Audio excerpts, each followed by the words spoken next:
Bonjour à tous et bienvenue à cette réunion de concertation dédiée au projet H2V59. Le projet H2V59, c'est un projet d'usine de production d'hydrogène vert à Lonne-Plage.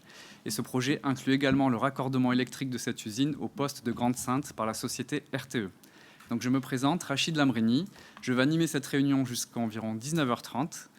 Nous réalisons cette réunion totalement en visioconférence, avec ici un plateau en direct depuis Dunkerque qui accueille les intervenants à la réunion. Donc je vais les présenter. Nous avons tout d'abord les deux garants désignés par la Commission nationale du débat public, Isabelle Jarry et Christophe Bachol. Voilà, vous pouvez vous signaler pour qu'on puisse bien vous identifier. Pour les porteurs de projets, donc la société H2V qui est représentée par Benoît Ventourou et Daniel Grondin, qui sont respectivement directeurs du développement et chefs de projet H2V59, et pour la société RTE, Aurélien Laspinas, qui est responsable de projet. Alors, quelques mots sur le programme, sur 7h30. Donc, la réunion est séquencée en trois étapes. La première étape consistera en la présentation de l'avancement du projet et un premier bilan sur la participation citoyenne, puisque le dernier rendez-vous de concertation a eu lieu il y a à peu près 1 an et demi. Le deuxième temps sera dédié à la présentation par RTE et H2V des engagements qui ont été mis en œuvre, qui ont été suivis d'actions, des engagements qui ont été pris à la suite de cette première phase de concertation pour répondre aux différents enseignements et aux différentes expressions formulées par le public. Nous inviterons d'ailleurs à cette occasion M. Mazouni, qui est directeur général des services du syndicat de l'eau du Dunkerquois. Et enfin, il y aura une dernière séquence conclusive pour présenter les prochaines étapes du projet et aussi les prochaines étapes de participation citoyenne. Alors, à l'issue des deux premières séquences, nous ouvrirons un temps d'échange avec vous qui êtes en ligne, depuis le lien Zoom. Donc, des séances de questions, de réponses. Vous pourrez aussi formuler vos avis, vos contributions dans ces temps d'échange. Pour cela, vous pourrez participer par oral en activant le symbole de la main levée sur l'outil Zoom et nous vous donnerons la parole pour pouvoir contribuer. Voilà, donc avant de passer la parole à H2V et à Daniel Grondin, je précise qu'un compte-rendu de la réunion sera réalisé, qu'il sera mis en ligne sur le site h2v59-concertation.fr avec l'ensemble des présentations qui seront diffusées ce soir. Donc je laisse la parole à Daniel Grondin pour nous présenter brièvement un rappel du projet H2V59 et du raccordement électrique avec RTE. Merci, bonsoir à tous. Donc quelques chiffres effectivement sur le projet H2V59 et son raccordement. Donc H2V59, c'est un projet de production d'hydrogène renouvelable. Donc une électrolyse qui sera faite à partir d'électricité d'origine renouvelable. Le projet vise à produire 28 000 tonnes d'hydrogène vert par an et il représente un investissement entre 230 et 250 millions d'euros. Nous serons situés sur le port de Dunkerque, dans la commune de Lonne-Plage, sur le domaine portuaire du Grand Port Maritime de Dunkerque. Le choix de cette localisation se justifie par la présence d'industries, la présence de réseaux et d'infrastructures fortes en matière de gaz naturel et aussi d'électricité. Le projet créera 70 emplois directs et 100 emplois indirects. Et nous envisageons une mise en service en 2023 pour la première UP et en 2024 pour la deuxième UP. Unité de production, pardon.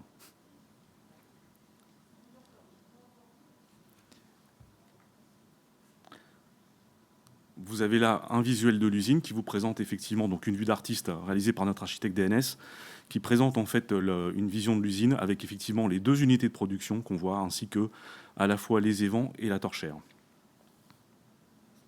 Donc un site qui s'intégrera parfaitement dans le paysage du domaine portuaire de Dunkerque.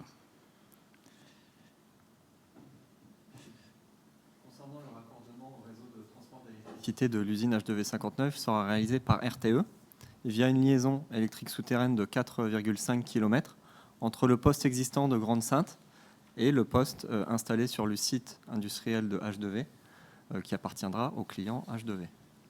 Vous avez représenté ici en jaune-vert le fuseau de moindre impact qui a été validé par monsieur le sous-préfet de Dunkerque lors de l'instance locale de concertation. Donc merci à H2V et RTE. Je vais passer la parole aux garants de la concertation puisqu'il y a plusieurs étapes, plusieurs processus pour que le public puisse s'exprimer sur le projet. Je vous laisse les présenter. Merci. Donc moi, je suis Isabelle Jarry et nous sommes deux garants de cette concertation. avec mon collègue Christophe Bachol. Un petit point pour commencer sur la CNDP, donc la Commission nationale du débat public, qui est une jeune instance, qui a une vingtaine d'années. C'est une autorité administrative indépendante qui en fait est adossée au Code de l'environnement et qui met en œuvre la participation du public. Donc c'est une émanation de la loi Barnier qui propose d'associer, enfin qui oblige même, d'associer le public aux grands projets d'aménagement à partir du moment où ils ont un impact sur l'environnement. Et donc le Code de l'environnement fixe les détails de cette saisine obligatoire. Donc H2V, par le coût du projet, devait saisir la CNDP. Et la CNDP a donc décidé d'une concertation avec Garant qui s'est tenue en 2019, du 16 septembre au 20 novembre, si mes souvenirs sont bons. Et on était deux garants, moi-même et une autre garante, Paola Roscoquel, et on a fait ensemble cette concertation. À la fois, on est deux garants parce qu'il y a deux projets, un dans le Nord et un en Normandie, et donc on se partageait enfin, on était à cheval sur les deux projets, mais c'est ce qui justifie qu'on soit deux. Et donc cette concertation a associé à travers diverses réunions, rencontres avec le public. C'était avant le Covid, donc on a eu la chance de pouvoir tous se réunir, se voir, faire des ateliers, etc., pour parler des différents enjeux de la construction de cette usine. Donc à la suite de cette concertation, nous les garantes, on a rendu notre bilan le 20 décembre. Et dans ce bilan, on faisait un rapport sur tout ce qui était sorti de la concertation, tout ce que le public avait pu faire à la fois comme remarque, mais aussi comme suggestion, voire comme proposition. Et ce bilan a été rendu le 20 décembre 2019. Et à la suite de ça, H2V a rendu son rapport, son propre bilan de la concertation, début février 2020. Et c'est à partir de ce bilan que la CNDP a décidé d'une concertation continue. C'est la phase dans laquelle nous sommes, que nous clôturons ce soir. Et donc, depuis presque 18 mois, le Covid ayant quand même un petit peu retardé les choses, on est dans cette phase à la fois de complétude des études pour H2V et aussi de participation, même si elle n'est pas aussi dense que celle de la concertation préalable qui a eu lieu en 2019. Mais bon, différentes petites de temps d'information sont intervenus, et puis pas mal de publications aussi sur le site, de fiches documentaires, de traitement de différents sujets. Voilà. Et notre rôle s'arrête au début de l'enquête publique. Donc là, ce soir, c'est notre sorte de réunion de clôture ou réunion de synthèse de cette phase de concertation post, voilà, qui va se terminer par l'enquête publique, qui là sera une autre phase pour le maître d'ouvrage, très importante pour lui. Voilà. Oui, j'ai oublié de préciser qu'à la fin de cette concertation, nous allons encore établir un petit bilan qui sera, ainsi que celui de la concertation préalable, joint au dossier d'enquête publique. Et de toute façon, toutes les pièces que nous produisons sont rendues publiques et sont à la fois disponibles sur le site de la CNDP et sur le site du projet H2V Concertation. Voilà. Merci Isabelle Jarry. Alors H2V, Isabelle Jarry a présenté les principes, les différentes phases. Alors concrètement, durant ces 18 mois, est-ce que vous pouvez donner quelques chiffres clés, les thèmes clés qui ont été abordés par le public ? Oui, il y a eu effectivement un maintien de l'information au public, donc au travers de différents outils, notamment donc des newsletters, 3 newsletters, bien échelonnés effectivement sur l'actualité du projet. On a aussi, comme on s'était engagé à le faire, publié sur le site internet les fiches de synthèse liées à l'étude d'impact, par exemple l'acoustique, la faune-flore, le raccordement bien sûr. Et on a aussi donc continué à mettre régulièrement des informations, des actualités sur le site H2V59 concertation.net. À côté de ça, il y a eu aussi une étape assez importante, je dirais, dans le cadre des échanges, avec parfois des débats d'experts. Mais là, on a eu une réunion importante avec les associations environnementales du Dunkerquois, et notamment sous l'égide de la DELFA, qui est quand même un acteur incontournable et fédérateur du Dunkerquois en matière de protection de l'environnement, et aussi d'expertise et de connaissance du tissu dunkerquois et portuaire. Et donc, nous avons eu effectivement une réunion importante en septembre 2020 avec la DELFA. On a aussi, bien sûr, tenu informé à la fois la mairie de Lonne-Plage et la communauté urbaine, donc les collectivités qui nous accueillent, sur l'avancement du projet et les engagements que nous avons pris. Et enfin, on a participé à une action donc virtuelle, parce qu'il y a eu effectivement le Decathlon Job Online, c'est quelque chose que les Dunkerquois connaissent très bien, mais qui n'a pas pu se faire en présentiel. Et donc on a participé à ce salon virtuel il y a encore un mois et demi. Et on a présenté, H2V était présent dans le cadre des futures implantations. Et effectivement, ça donne aussi une perspective pour les demandeurs et ceux qui sont en recherche d'emploi de commencer à se préparer sur le projet H2V 59 pour postuler. C'est d'ailleurs un des thèmes qui a été vraiment un des thèmes phares de cette concertation, les demandeurs d'emploi, la recherche de job, comment je peux suivre H2V et rentrer chez H2V a été vraiment quelque chose de très important. En termes de fréquentation et de participation, effectivement, donc voilà, vous avez les chiffres de la fréquentation du site internet avec un peu plus de 10 000 pages vues, un peu plus de 4 500 visites et des questions, et comme je vous le disais, pas mal de choses sur l'emploi. Une question vraiment prégnante pour les Dunkerquois. Et sur l'avancement du projet, techniquement, est-ce que vous pouvez nous donner quelques éléments sur le plan de réalisation du projet? Oui, on est là aujourd'hui, donc effectivement, comme le disait Madame Jarry, sur une fin d'étape, qui est effectivement cette concertation transitoire. Elle sera nécessaire pour avancer sur les autres étapes, parce que le rapport de cette concertation sera versé au dossier d'enquête publique. Cette enquête publique, on n'y est pas encore. Nous espérons y être en octobre, puisque nous avons aujourd'hui on a une échéance importante, qui est celle de la Commission nationale de la protection de la nature, à laquelle il faut qu'on réponde sur nos demandes de dérogation. Et nous espérons donc une enquête publique en octobre. Et là, on fait à partir de là un arrêté préfectoral qui pourrait sortir janvier 2022. Donc, en incluant effectivement et en prenant en compte les durées de chantier et de travaux, on serait plutôt donc sur la mise en service de la première unité de production en 2023, mi-2023, et la deuxième UP en unité de production en 2024. Merci Daniel Grondin. Alors désormais, je remercie aussi Isabelle Jarry pour sa présentation. Vous pouvez justement activer la main pour demander la parole et pouvoir exprimer un avis, une question. Vous pouvez en profiter. Vous avez les porteurs de projets, les garants également. Si les garants souhaitent aussi poser des questions, maître d'ouvrage, vous êtes aussi les bienvenus. Donc je demande à la régie si quelqu'un pose la question. Donc nous n'avons pas de questions pour l'instant. Est-ce que du côté des garants, sur les différents engagements et avancements du projet, est-ce que vous avez des remarques ou des observations ? Moi, finalement, ce qui m'intéresserait, c'est de savoir comment...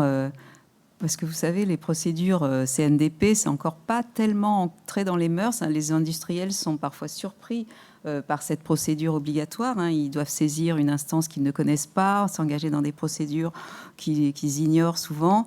Et puis, c'est aussi une culture d'entrer en contact avec le public, de faire, d'avoir à répondre à des questions qui sont parfois un petit peu difficiles, parce que les gens veulent savoir énormément de choses, surtout quand c'est des installations à risque, comme c'est le cas pour celle-là, ou qui peuvent avoir un impact sur l'environnement. Là, vous voyez, M.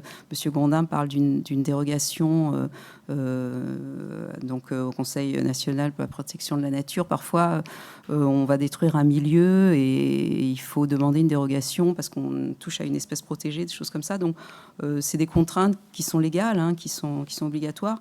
Mais moi, ce qui m'intéresse, c'est de savoir comment... les maîtres d'ouvrage de H2V ont perçu justement cet apport du public, même si parfois ça peut être un petit peu dérangeant. Monsieur Grondin parlait de la réunion qu'on a eue avec les associations pour la protection de la nature et de l'environnement. Et c'était frappant de voir que ces gens qui sont souvent des bénévoles dans des associations, ils connaissent très bien leur terrain, ils connaissent très bien à la fois les milieux, mais aussi les espèces. Ils savent quelles sont les faiblesses, les fragilités.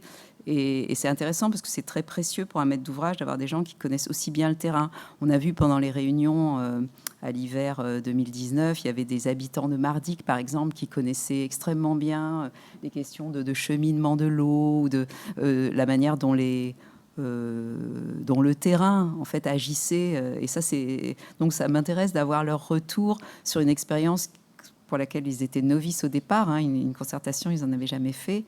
et qu'est-ce que ça leur a apporté et comment est-ce qu'ils ont profité finalement à la fois des questions mais aussi de l'expérience du public. Voilà. Alors, merci Madame Jarry pour cette question. Bonjour à tout le monde. Moi, je pense effectivement que la concertation, c'est un moyen de préparer en fait au mieux un dossier et de préparer les avis en fait que la population va donner en enquête publique et même les services de l'État. Donc c'est quelque part quelque chose de très intéressant. Maintenant, il faut qu'il y ait une participation maximale pour vraiment en prendre voilà, le contenu le plus intéressant et pas arriver après dans des commissions en n'étant pas assez préparé. Ça permet justement de préparer en fait toutes ces commissions dans lesquelles on passe. Donc je pense effectivement que c'est très intéressant. Donc, par contre, il faut effectivement qu'il y ait de la participation du public et qu'on puisse en tirer quelque chose. Donc ce qui a été le cas sur pas mal de réunions, comme vous l'avez dit. Après, il est certain que le processus, il est assez chronophage.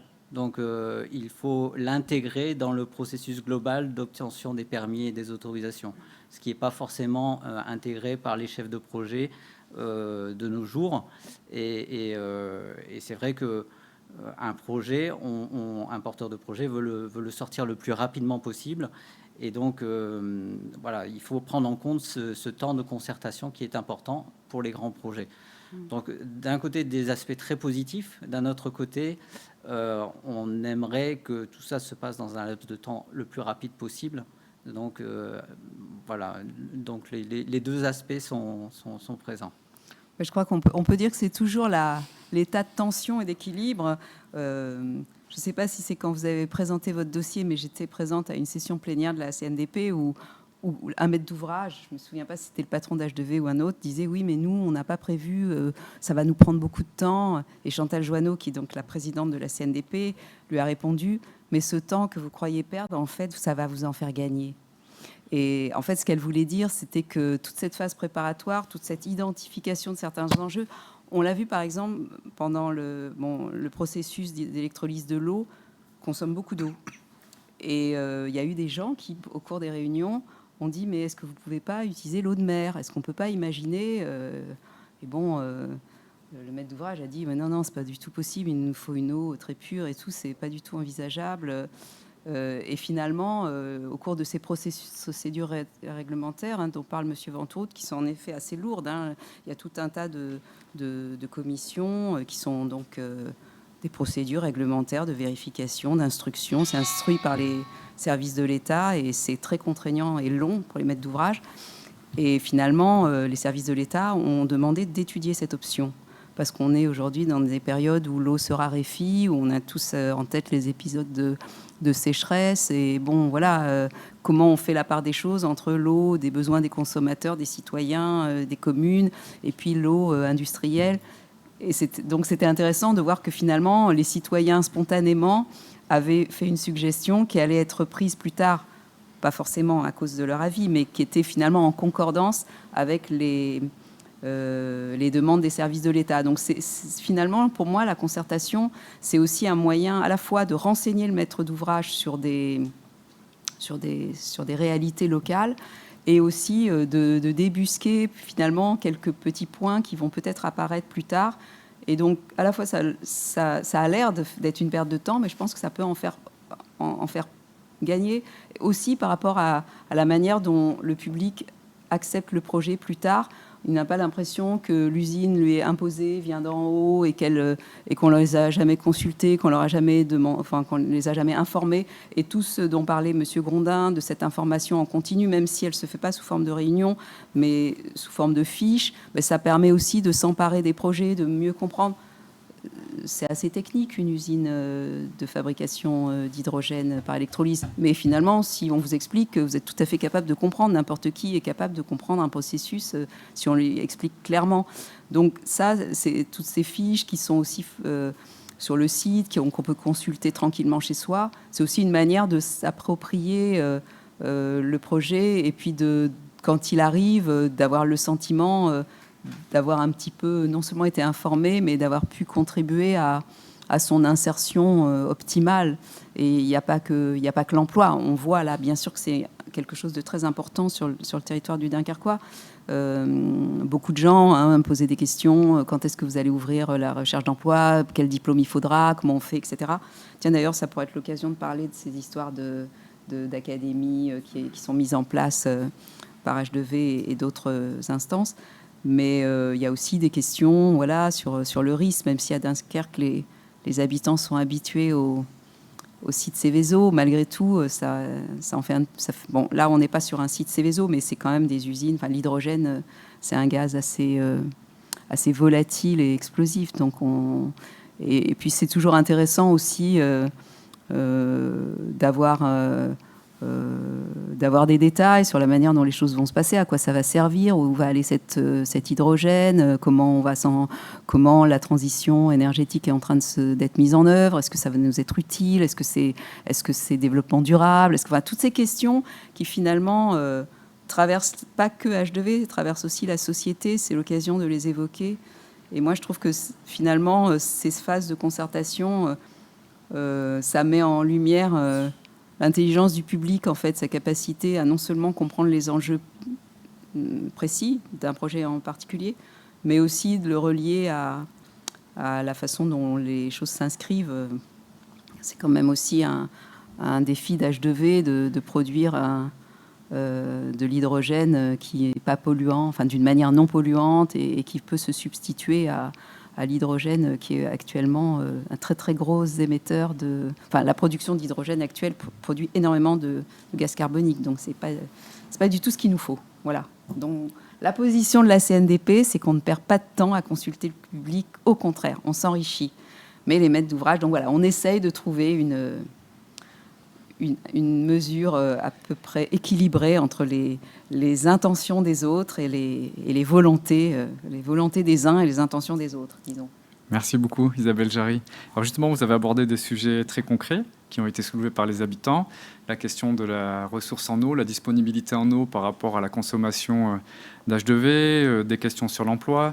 Donc plusieurs engagements ont été pris par RTE, par H2V. Je vous propose d'ouvrir cette deuxième séquence où chaque porteur de projet va préciser le contenu des actions qui ont été mises en œuvre ou qui seront mises en œuvre dans les phases suivantes.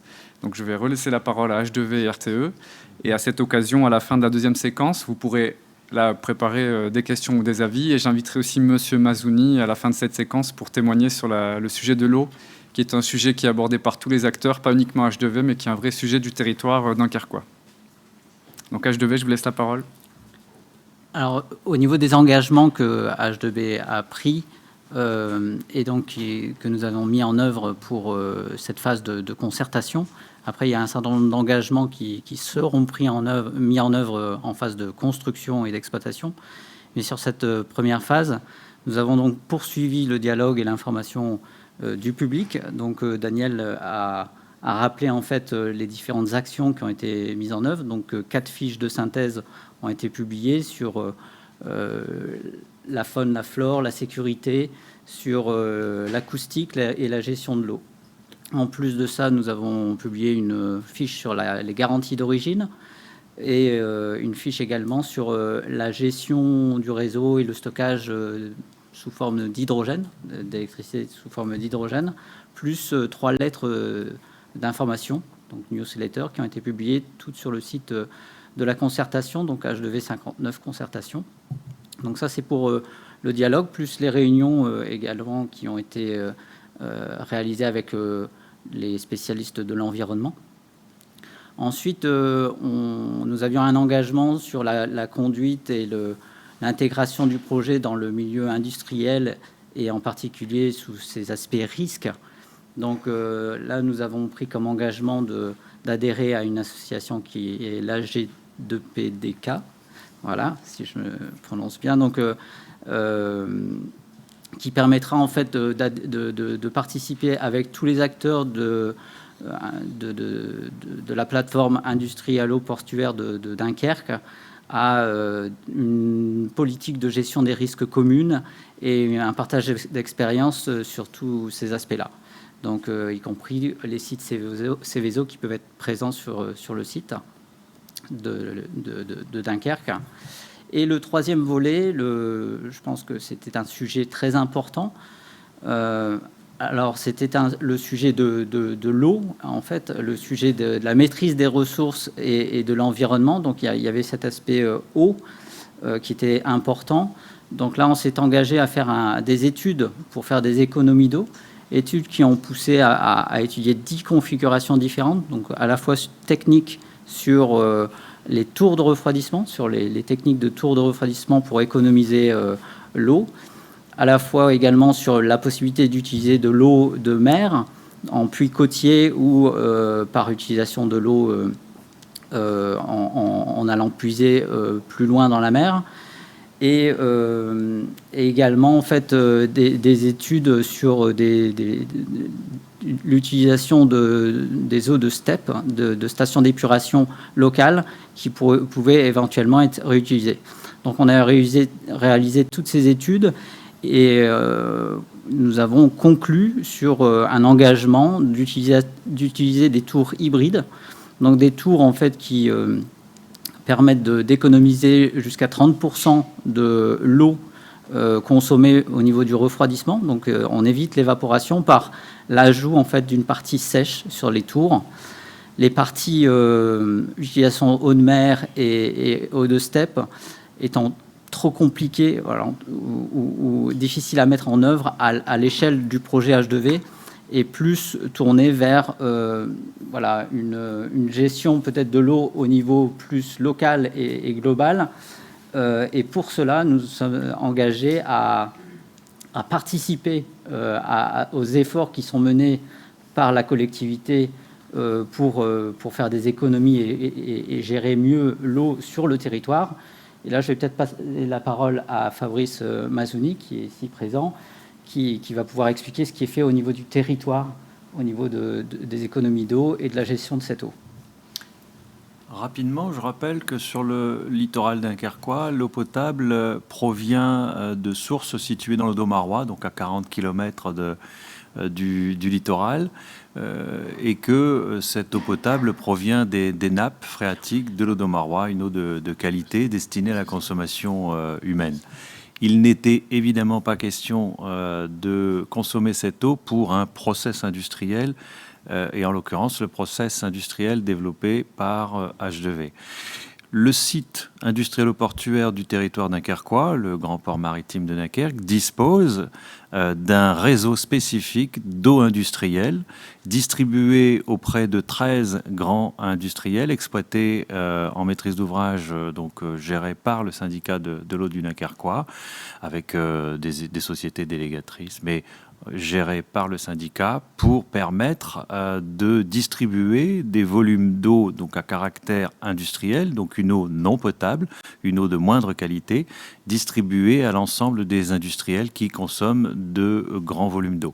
Cette eau est puisée dans le canal, un bief du canal de Bourbourg. Il s'agit donc d'une eau de surface qui est destinée à cet usage à caractère industriel. Évidemment, les eaux de surface, on le sait, sur le littoral, sont disponibles une grande partie de l'année, puisque les pluies hivernales et printanières nous apportent des volumes d'eau en quantité.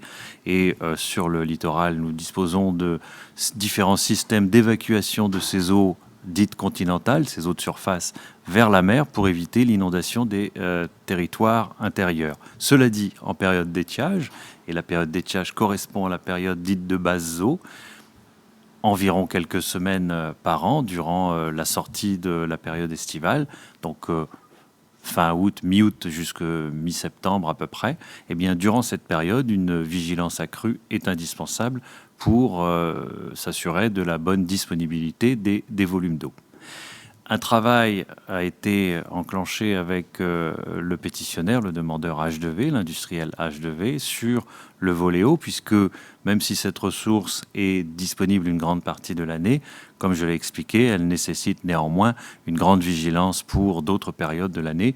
Et puis, il s'agit d'une ressource qui est non renouvelable. L'eau n'est pas une ressource renouvelable, cependant, c'est une ressource recyclable.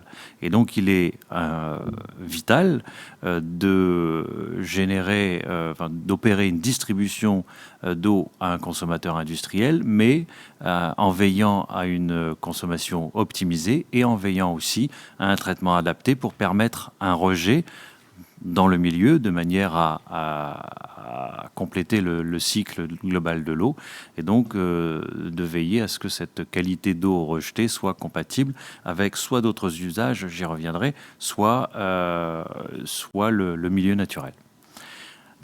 Comme M. Ventouroute l'a précisé, un vaste travail a été enclenché pour identifier toutes les pistes qui pouvaient techniquement être mises en œuvre, permettant donc d'optimiser les consommations. Et on l'a vu, au fil des mois, différentes solutions techniques ont pu être explorées, générant des économies par rapport, une diminution du volume global d'eau nécessaire pour les unités de production d'hydrogène, donc une production d'hydrogène du même niveau avec une consommation d'eau moindre grâce à des techniques, des technologies mises en œuvre en partie innovantes et en tous les cas adaptées au process. D'autres dispositions ont pu être explorées. Je donne un exemple. Il est évident que le process industriel nécessite un arrêt annuel. Si cet arrêt est opéré plutôt en période estivale et donc pendant cette période d'étiage au lieu de la période hivernale, eh bien, pendant cet arrêt, la production diminue évidemment, ou voire est stoppée, et la consommation d'eau pour produire l'hydrogène est donc moindre, et donc on préserve par cette disposition, on préserve la consommation, on limite la consommation durant cette période d'étiage si les arrêts programmés réguliers, annuels, pour la maintenance des équipements de process, si cette maintenance est réalisée durant la période estivale d'étiage. Voilà un certain nombre de réflexions qui ont pu être partagées. Mais très rapidement, la société H2V s'est aussi inscrite dans un certain nombre de démarches développées sur le territoire. La communauté urbaine de Dunkerque, le syndicat de l'eau du Dunkerquois, le grand port maritime de Dunkerque ont enclenché une vaste réflexion pour justement veiller à cette consommation optimisée de l'eau sur son territoire et faire en sorte que ce recyclage de cette ressource, le recyclage de cette ressource que j'évoquais tout à l'heure, puisse être optimisé. Et donc un certain nombre de projets sont à l'étude et on parle là de l'économie circulaire de l'eau. Pour cela, des outils ont été développés et comme outil, on peut citer la toile de l'eau industrielle, donc avec l'agence d'urbanisme, avec l'AGUR. Le syndicat de l'eau du Dunkerquois a développé une toile qui permet de décrire les fonctionnalités, les usages, les différents usagers qui consomment cette eau, décrire les flux et ainsi définir les interactions entre les différentes entités industrielles qui consomment et rejettent des volumes d'eau pour bien connaître sur le territoire la situation en termes d'usage, de l'ensemble des différents usages de ces volumes d'eau à caractère industriel. D'autres outils tels que la démarche Epiflex qui correspond à l'usage de la chaleur fatale qui est produite par un certain nombre d'industriels pour générer de l'eau dite osmosée, donc une eau de grande qualité par évaporation et osmose inverse, un système combiné qui permet donc de produire une eau dont les industriels ont besoin, mais à partir d'une eau industrielle, voire d'une eau déjà utilisée par des industriels, donc en utilisant des rejets de certains industriels. Donc l'outil Epiflex et des études qui sont en cours pour justement identifier les usages liés à l'économie circulaire de l'eau. En gros, les rejets de certains industriels peuvent correspondre à des usages, à des volumes consommés pour d'autres industriels. Il s'agit pour cela d'identifier les qualités d'eau rejetée et les qualités d'eau qui sont nécessaires, dont certains industriels ont besoin.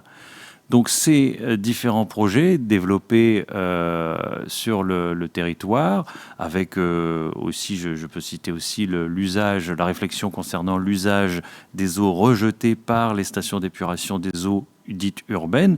Donc là, cette fois-ci, les stations d'épuration qui traitent les eaux rejetées par les différentes habitations. Ces eaux sont rejetées au milieu naturel.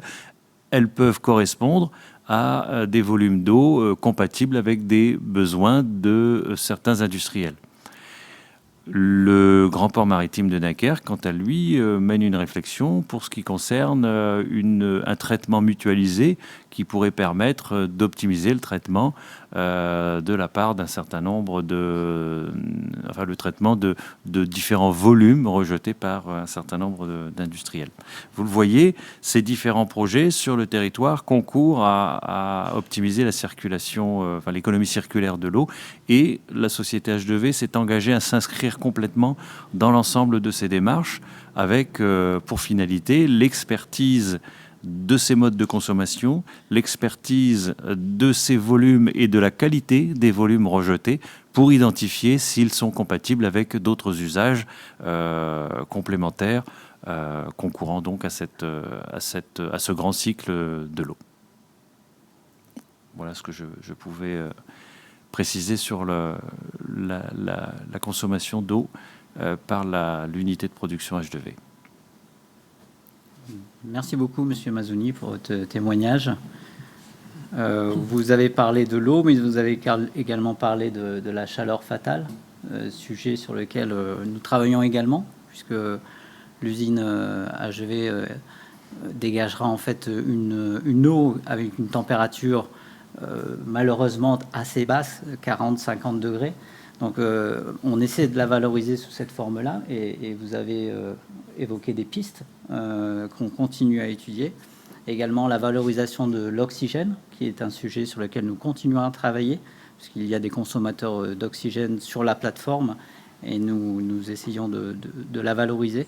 Donc beaucoup de sujets, et en particulier celui de l'eau.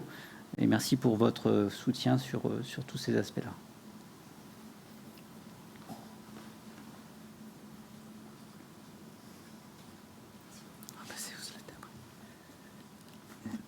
Merci beaucoup à Monsieur Mazzoni pour son intervention. Je propose que RTE détaille également les actions et les engagements qui ont été mis en œuvre et qui vont être mis en œuvre dans les phases de travaux et d'exploitation. Donc, suite à la concertation préalable du public, l'écoute de vos expressions ont conduit RTE, à Réseau de transport d'électricité, à s'engager sur quatre thèmes. Donc la poursuite de l'information et la participation du public qui s'est traduite par la publication de 3 fiches thématiques, donc une fiche sur le rôle de RTE dans ses missions de gestionnaire de réseau de transport d'électricité, une fiche sur la concertation Fontaine, qu'est-ce que la concertation Fontaine, une fiche sur l'hydrogène et la gestion du réseau, et également aux côtés de H2V, nous avons poursuivi les réponses aux questions qui ont pu être publiées par vos soins sur le site internet de la concertation. Également, nous avons participé aux 3 lettres d'information newsletter aux côtés de RTE pour vous tenir informé de l'évolution des projets et des grandes étapes franchies. Et nous avons prévu de poursuivre en phase travaux l'information aux riverains sur les travaux à venir. Donc ça, c'était le premier engagement. Le second engagement, c'était en réponse à des interrogations sur ce domaine portuaire qui est occupé par nombre de gestionnaires de réseau. Et donc, il nous a été demandé de comment on allait prendre en compte les contraintes d'occupation dans la construction du raccordement au réseau de transport d'électricité. Alors, très simplement, en allant voir les gestionnaires de réseau, en discutant avec eux et en essayant d'occuper l'espace de façon la plus responsable possible, en tenant compte de leurs contraintes et en ayant bien conscience des contraintes que nous, on pouvait impliquer également sur leur réseau. Donc c'est un travail collectif avec les différents gestionnaires de réseau que vous connaissez, GRT Gaz, Enedis, Air Liquide, Arcelor, GPMD également, pour ces réseaux en propre. Ensuite, sur le troisième engagement, c'est l'engagement de réaliser la liaison de raccordement du site de H2V en technologie souterraine.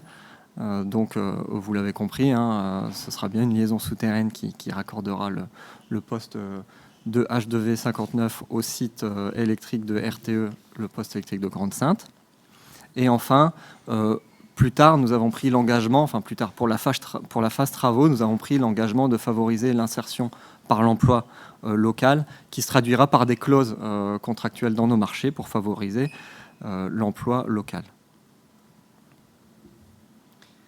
Merci Rachid. Merci beaucoup Aurélien Lespinasse pour le détail de ces engagements. Alors nous allons bientôt ouvrir le temps d'échange, donc n'hésitez pas si vous avez des questions, si vous souhaitez formuler un avis, vous pouvez demander la parole. J'ai juste une question aussi à H2V, puisqu'il y a eu beaucoup de questions sur les modalités d'emploi, de candidature auprès de vos usines, puisqu'il y a un deuxième projet également en Normandie. Même si le projet n'est pas dans le Dunkerquois, est-ce que vous pouvez nous dire 2 mots sur la question de la formation et peut-être la H2 Academy, même si c'est ailleurs, c'est un sujet qui quand même intéressait beaucoup les Dunkerquois. Oui, juste pour rappel, voilà, les engagements que H2V a pris également en phase de construction et d'exploitation, donc on ne les a pas oubliés, c'est juste que ça sera mis en œuvre plus tard. Donc c'est bien sûr organiser une visite de l'usine sous réserve que la sécurité soit assurée. C'est l'utilisation d'électricité 100% d'origine renouvelable pour assurer en fait une production d'hydrogène renouvelable également. Donc cette réglementation est en cours de mise en place, mais c'est un engagement que H2V a pris. Et c'est contribuer à la filière industrielle et à l'emploi local durable. Et c'est là qu'on arrive à votre sujet. Donc effectivement, alors il y a sur la région de Normande un projet, et sur la collectivité Caussène-Aglo, un projet d'H2 Academy, donc, qui va voir le jour, donc avec des formations spécifiques sur l'hydrogène. Mais comme on est sur le Dunkerquois, il faut aussi noter qu'il y a également une initiative avec Eura Énergie et également une volonté de développer les compétences dans le domaine de l'hydrogène. Donc, quelque part, chaque région a une volonté d'aller dans ce secteur-là parce que c'est un secteur nouveau et créateur d'emplois. Donc, à la fois pour la conduite et la construction de ces nouvelles usines de production d'hydrogène, mais également tout ce qui va être à côté, donc c'est la fabrication d'électrolyseurs. Donc là, nous avions H2V a toujours un partenariat avec un fabricant d'électrolyseurs qui a toujours comme projet de s'implanter en France et pourquoi pas sur le Dunkerquois. Et nous travaillons également avec Entreprendre Ensemble pour justement, au moment où les permis seront obtenus et la construction commencera, à commencer à recruter et à former du personnel. Donc on a effectivement l'H2 Academy, mais il y a son pendant et de façon assez dynamique sur le Dunkerquois avec Eura Énergie, Entreprendre Ensemble, etc. Merci Benoît Ventouroute. En régie, on me signale qu'il n'y a pas de questions encore pour l'instant, mais les garants de la concertation sont aussi garants quelque part du suivi des engagements qui ont fait suite aux enseignements tirés. Donc je voudrais vous solliciter votre avis, Monsieur Bachol ou Madame Jarry, par rapport à ce que viennent d'exposer RTE et H2V, votre sentiment, quand vous appréciez ces engagements, ces actions concrètes qui ont été mises en œuvre, avec la traduction parfois concrète de préoccupations du public qui ont trouvé un écho sur des services instructeurs de l'État et puis des études techniques pour montrer la faisabilité ou pas, ou montrer des alternatives techniques pour répondre notamment sur la préservation de la ressource en eau. C'est un exemple. Mais voilà, je voudrais avoir votre ressenti sur ces sujets. En fait, je pense que dans un processus industriel comme celui-là, c'est un processus long, hein, entre le moment où vous concevez l'idée de faire une usine et le moment où le premier ouvrier ou le premier employé ou le premier cadre franchit la porte de l'usine qui va se mettre en marche. Il y a de nombreuses étapes et il y a parfois de nombreuses années.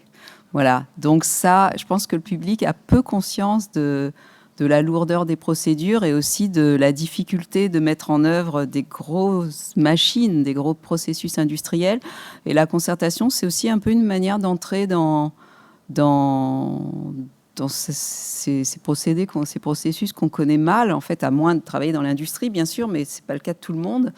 Et je trouve que c'est vraiment les missions de la CNDP de faire participer le public. Il y a aussi cette phase d'information qui permet aux gens de s'emparer des questions qu'il y a derrière. C'est-à-dire qu'une fois qu'on vous a informé, vous êtes plus à même de poser des questions. Alors évidemment, notre rôle, nous les garants, c'est d'inciter le maître d'ouvrage à être le plus didactique possible, et sinon à devancer les questions du public, du moins à répondre à celles qui se posent. Et c'est aussi le but en fait, dans notre bilan, quand on fait le bilan de la concertation préalable, on donne tout un tas de recommandations.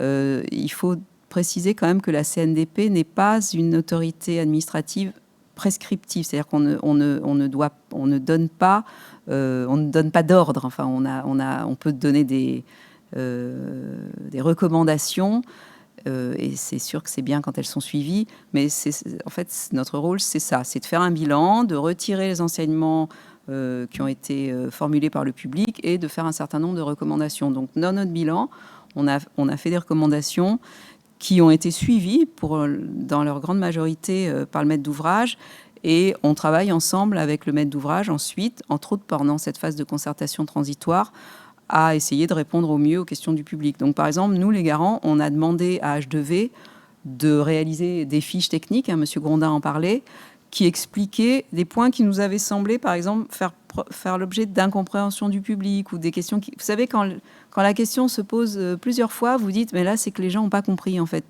Et c'est vrai que, par exemple, pour cette histoire d'énergie, enfin d'électricité d'origine renouvelable, c'était toujours compliqué pour le public de comprendre comment on pouvait distinguer une énergie d'origine renouvelable d'une autre qui ne l'est pas, etc. Donc, on a demandé à H2V, et pour ça, on a été un petit peu insistant, de faire preuve de pédagogie, d'expliquer. RTE a participé aussi à sa manière, comment est acheminée l'électricité, comment ça se passe, et faire l'objet de fiches qui sont sur le site. Pour nous, c'est une manière de répondre aussi, parce que c'est un exercice de pédagogie et de clarification pour le maître d'ouvrage, pour qui c'est une évidence. Tout ça, lui, il connaît, il baigne dedans toute la journée. Donc, parfois, on les embête un peu, on leur dit « Ah non, mais là, c'est pas assez précis, ou c'est pas assez clair, ou les gens vont pas comprendre, faut que vous détaillez davantage. » Donc, bon, on a essayé gentiment d'obtenir ce qui nous semblait être de l'intérêt du public. Voilà, et c'est vrai que H2V s'est toujours prêté avec beaucoup d'attention aux différentes demandes qui ont pu lui être faites. C'est vrai que, par exemple, la réunion avec les associations environnementales qui nous tenaient à cœur, parce qu'il y a quand même des questions importantes qui sont à l'œuvre.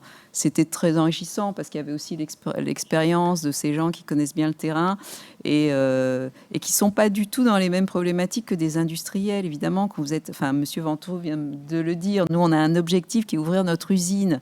On a aussi des objectifs industriels, qui ne sont pas du tout dans le même registre que la protection des espèces animales, par exemple. Et pourtant, par moment, ça se rencontre et il faut bien trouver un compromis. Donc, en fait, la concertation, elle sert aussi à ça. Et par exemple, ça ne s'est pas produit ici, mais sur le site normand, on a eu la même réunion, une à Rouen, une au Havre, puisque l'usine est à peu près à mi-chemin entre les deux villes. Et il y avait une association de protection de la nature qui proposait des solutions de compensation. Et ça, parfois, le maître d'ouvrage, en termes de protection de l'environnement, il y a une démarche qui s'appelle ERC, éviter, réduire, compenser. Donc d'abord, on essaye d'éviter l'impact. Si on ne peut pas l'éviter, on essaye de le réduire. Et si on ne peut ni l'éviter ni le réduire, il faut le compenser. Par exemple, si vous détruisez un habitat d'une espèce, d'un oiseau nicheur, par exemple, dont vous détruisez le territoire, il faut trouver un autre territoire qui va correspondre à un endroit où la population de cet oiseau pourra se réinstaller, etc. Et ça, c'est pas toujours évident pour le maître d'ouvrage de faire ça. Et là, les associations en Normandie, c'était vraiment intéressant parce qu'elles ont proposé des actions qui leur semblaient intéressantes et très concrètes. Là, il y a 3 hectares d'un petit bois et ça serait super que vous fassiez votre truc là parce que nous, on a repéré des espèces qui venaient et si vous pouviez aménager ça. Donc, finalement, c'est une bonne co-gestion des choses. Bon, là, on n'est pas encore en phase travaux, mais ça va venir à un moment. Et la question des travaux a parfois été évoquée par les riverains, parce qu'il y a certes le fonctionnement de l'usine, mais pendant 2-3 ans, hein, j'ai noté, mise en service 2024, pendant ce temps, il va y avoir la construction de l'usine. Et ça ne va pas durer longtemps, certes, mais pendant cette période-là, il va falloir aussi s'organiser au mieux avec les riverains, de manière à ce que les camions, les transports de matériaux, etc., ne viennent pas être une gêne qui peut poser même des problèmes. Et ça c'est aujourd'hui quelque chose qui se fait. Non seulement les industriels ont commencé à vraiment s'inquiéter de l'impact environnemental des travaux, hein, donc mettre en place des chantiers un peu plus vertueux avec un usage raisonné des matériaux. Enfin, ce que M. Mazzoni évoquait pour l'eau, ça se fait maintenant de manière régulière sur les bâtiments, sur les usines. Donc le chantier, c'est vraiment pas... certes, c'est une phase qui est plus courte, mais c'est une phase qui est importante et qui peut générer quand même des grosses nuisances. Donc ça, c'est quelque chose qui le maître d'ouvrage, d'avoir fait la concertation, ça le met aussi dans une posture où il saura faire, il saura comment mettre en place un petit atelier à Mardic ou à Lune Plage en disant, là, voilà, ça va se passer comme ça, quelles sont vos contraintes, quelles sont les choses qu'il ne faut vraiment pas faire, cette route, est-ce que vous l'empruntez beaucoup, est-ce qu'il vaut mieux qu'on passe par là, enfin, des cheminements, des choses comme ça. Et là, on est dans des choses très concrètes, on n'est pas dans du concept, hein, on est vraiment, on fait des plans, on dit, voilà, à partir de 17h, là, les gens sortent du boulot, donc c'est vraiment pas possible, etc. Donc, c'est des choses qui se font en lien, hein, avec les gens qui habitent, et puis plus tard avec ceux qui viendront travailler aussi dans ces usines.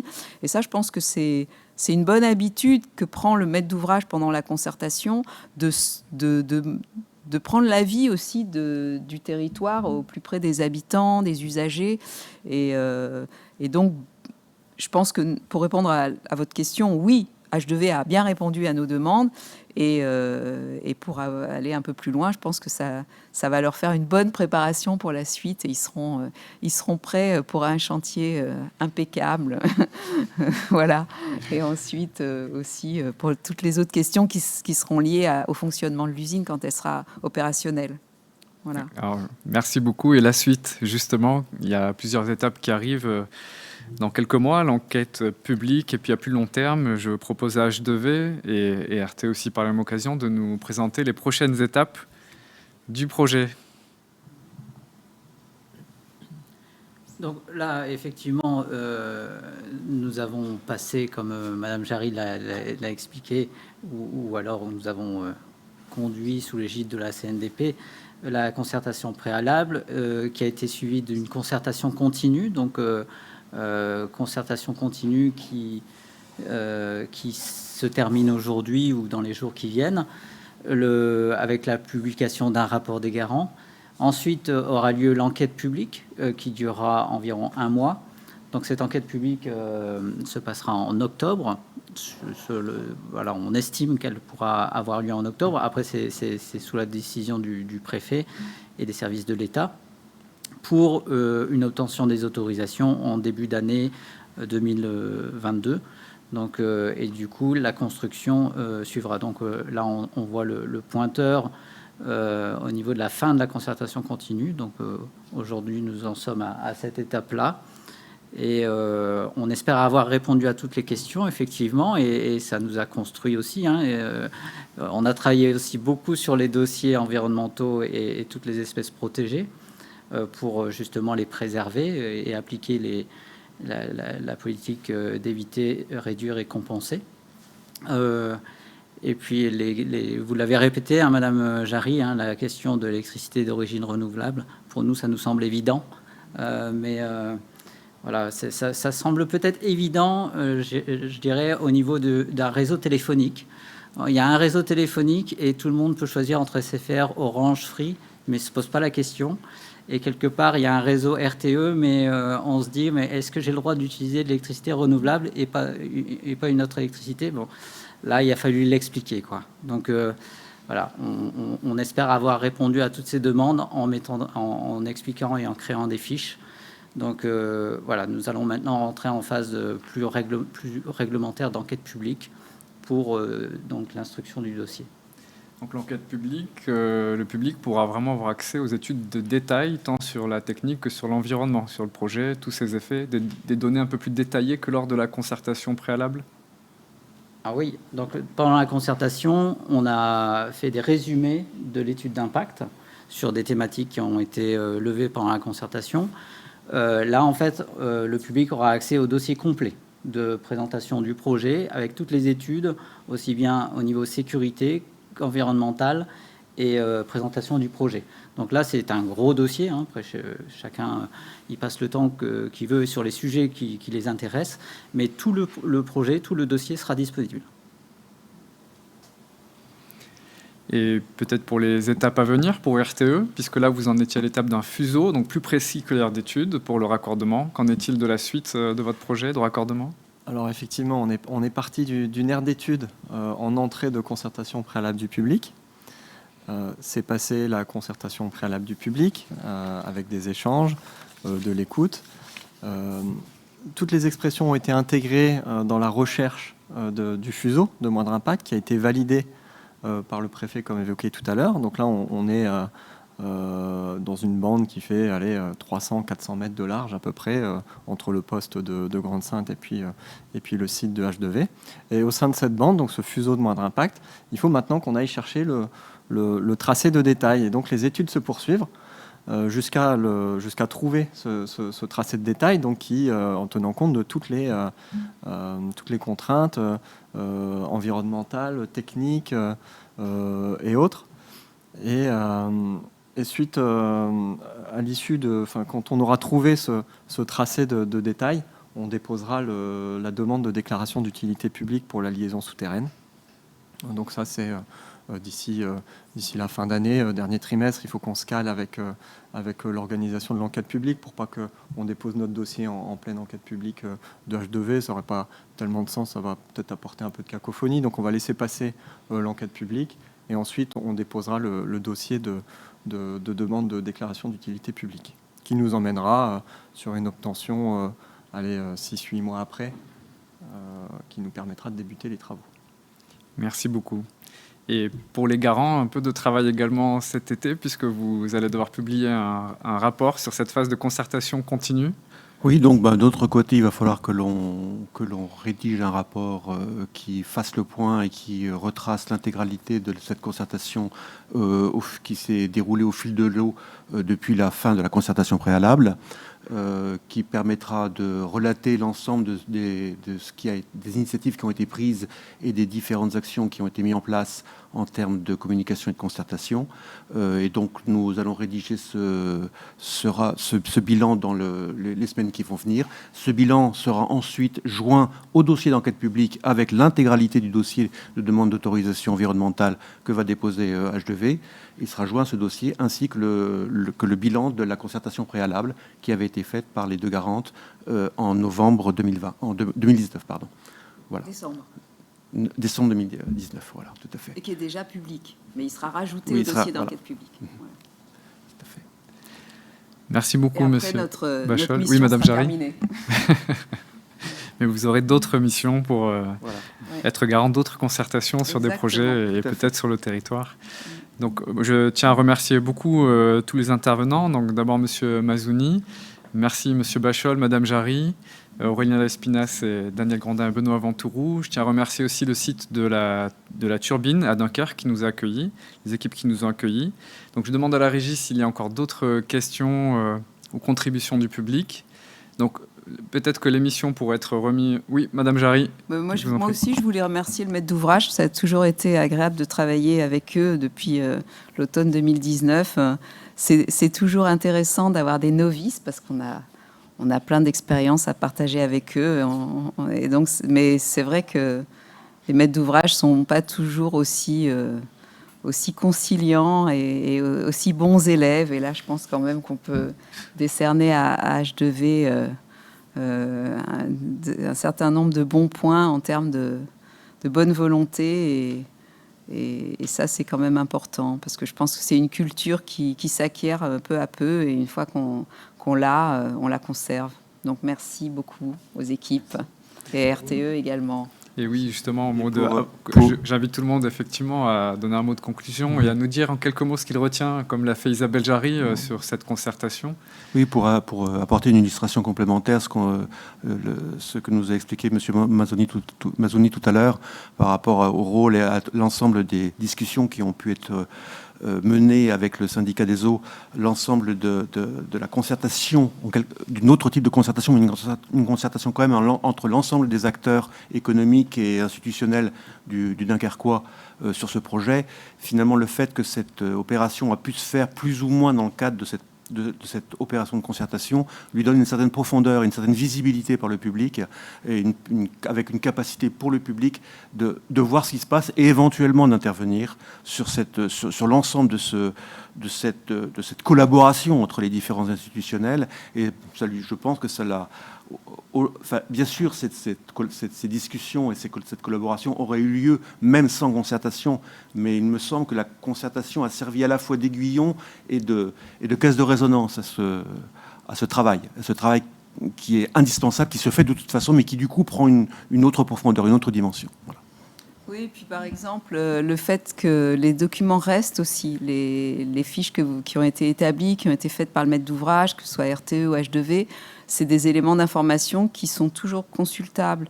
Et c'est des choses qui, du coup, ont une durée de vie, je pense, beaucoup plus longue qu'on ne le croit.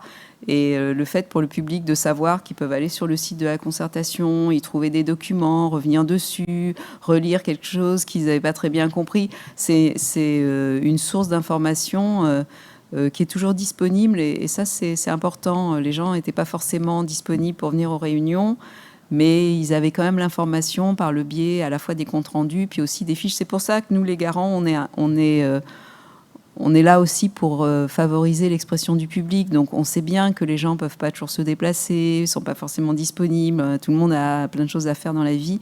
Mais on est attentif au fait que... Et puis là, ça a été contrarié en particulier par la pandémie qui rendait les réunions difficiles. Les rassemblements, c'était beaucoup plus compliqué. Et on a dû faire preuve d'un peu d'imagination pour rendre les choses quand même accessibles et que H2V continue à communiquer sur justement les études en cours, tout ce qui se fait. Hein. Même c'est pas parce on a l'impression qu'il se passe rien qu'en back-office, il ne se passe rien. Donc là, ça va être intéressant lors de l'enquête publique de pouvoir justement consulter tous ces dossiers, toutes ces études d'impact qu'on ne pouvait pas forcément... Le maître d'ouvrage souvent disait, mais ça, on ne peut pas vraiment vous donner les résultats, on n'a pas fini, l'étude est en cours. Donc ça peut parfois générer une certaine frustration chez le public qui a l'impression que le maître d'ouvrage fait de la rétention d'informations. Ben non, parce qu'au moment de l'enquête publique, justement, tout est disponible. Mais le fait de pouvoir donner partiellement des informations et parfois des informations un peu techniques, ça permet aussi de préparer le public à consulter ce dossier et à être peut-être plus réactif, plus vigilant et encore une fois d'exercer son droit de participation. Voilà, donc merci aux équipes. Merci. Et avant de donner la parole à RTE et H2V pour la conclusion, on vient de recevoir une question écrite en régie sur le traitement de l'eau au sein de l'usine H2V 59. Donc, comment se passe le traitement de l'eau ? Donc, c'est une question qu'on a pu avoir du public. Donc, je vous laisse la parole à H2V pour y répondre. Alors, l'usine H2V sera alimentée par le réseau d'eau du Dunkerquois, donc en eau industrielle. Donc, cette eau rentre dans le procédé d'épuration à l'intérieur de l'usine avec différentes phases d'épuration. Donc, une ultrafiltration qui permet d'enlever toutes les plus grosses impuretés qui peuvent se présenter dans l'eau. Et après, une phase d'osmose inverse, alors avec simple ou double étage, suivant l'utilisation qu'on a de l'eau. Donc l'eau, pour le refroidissement, n'a pas besoin d'une pureté très très importante, même s'il faut quand même qu'il y ait une pureté en tout cas meilleure que l'eau industrielle. Donc il y a cette épuration. Et puis pour l'eau qui va vers les électrolyseurs, donc les électrolyseurs eux ont pour fonction de casser la molécule d'eau H2O en hydrogène et en oxygène sous l'action de l'électricité. Là, il faut une eau très très pure. Donc là, on passe sur une double osmose inverse pour enlever toutes les impuretés les plus importantes. Et donc, toutes ces impuretés sont concentrées. Il y a une partie qui est de ces impuretés, de cette eau chargée, qui est remise en début de cycle pour essayer de récupérer un maximum d'eau. Mais toutes les impuretés à la fin sont récupérées et rejetées en fait via une canalisation au canal des Dunes. Voilà. Et que devient l'eau après être passée par les électrolyseurs? Quelle est la suite du... Après, une fois qu'elle passe dans les électrolyseurs, l'eau est transformée en gaz. Elle est transformée en hydrogène d'un côté et en oxygène de l'autre. Donc l'hydrogène est valorisé comme énergie, donc pour les piles à combustible, pour l'industrie, pour le power to gaz, qui est une application qu'on attend également de façon importante. Et après l'oxygène, là pour l'instant le projet prévoit de l'envoyer à l'atmosphère, puisque c'est pas un gaz dangereux et au contraire il y a énormément d'oxygène dans l'atmosphère. Par contre, voilà, comme on a un oxygène qui est quand même assez pur, on regarde pour le valoriser dans des procédés de fabrication des usines voisines. Voilà, ça demandera certainement une épuration de cet oxygène parce qu'il y a quelques impuretés, en particulier de l'eau en fait dans ce gaz qui n'est pas intéressant pour les industriels. Mais cet oxygène, on regarde également à le valoriser. Merci beaucoup. J'espère que la réponse a été complète pour l'internaute qui a posé la question. Si il ou elle souhaite des précisions, qu'il n'hésite pas à intervenir.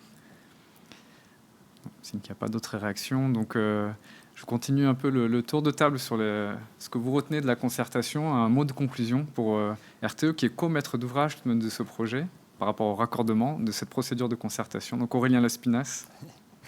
Manager de projet à RTE, Réseau de transport d'électricité. Ce que je retiens, alors déjà, merci à l'ensemble des participants, des publics qui se sont exprimés tout au long de cette concertation.